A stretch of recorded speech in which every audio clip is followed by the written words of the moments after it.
Hi అందరికీ నమస్కారం. ఈరోజు మనము ఈ వీడియోలో వేరుశెనగలో వచ్చే తుప్పు తెగుల గురించి మీకు లక్షణాలు అలాగే వాటి నివారణ చర్యల గురించి తెలియజేస్తాను. సో మనము వేరుశెనగ చూసుకున్నట్లయితే ఇలా ఆకులు ఉంది. ఈ తుప్పు తెగులు వీటి లక్షణాలు మనం చూసుకున్నట్లయితే ఇప్పుడు ఆకు అడుగున భాగంలో మనకు ఎరుపు లేదా ఇటుక రంగులో గల చిన్న చిన్న పొక్కులు ఏర్పడతాయి. చూడండి, గమనించండి. ఆకు అనేది వెనుక భాగంలో చిన్న చిన్న మచ్చలు మనకు అంటే పొక్కుల్లాగా అవి ఎరుపు లేదా ఇటుక రంగులో మనకు కనబడతాయి. చూడండి, సో దీన్ని మనము గ్రౌండ్ నట్ రస్ట్ డిసీజ్ అని అంటాము. ఇవి వెనుక భాగంలో ఉంటుంది. ఈ విధంగా మనకు చిన్న చిన్న పొక్కుల్లాగా కనబడతాయి.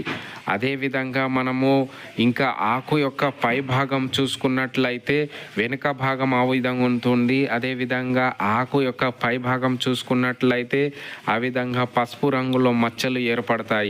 ఈ విధంగా మనకు మన గ్రౌండ్ నట్ వేరుశెనగ పంటల్లో కనబడినప్పుడు అది ఆకు మచ్చ. మనకు వేరుశెనగల్లో మనం తుప్పు తెగులు అంటాం.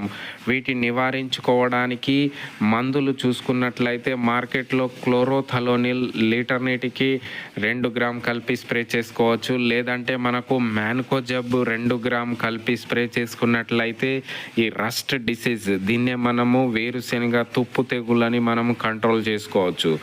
సో కావున ఈ విధంగా మనకు లక్షణాలు మన పంటలో కనబడినట్లయితే వేరుశెనగ పంటలో ఈ విధంగా లక్షణాలు కనబడినప్పుడు వెంటనే నివారణ చర్యకు క్లోరోథలోనిల్ లేదంటే మ్యాన్కోజబ్ రెండిట్లో ఏదైనా ఒకటి పిచికారి చేస్తే కంట్రోల్ అయిపోతుంది ఈ తెగులు.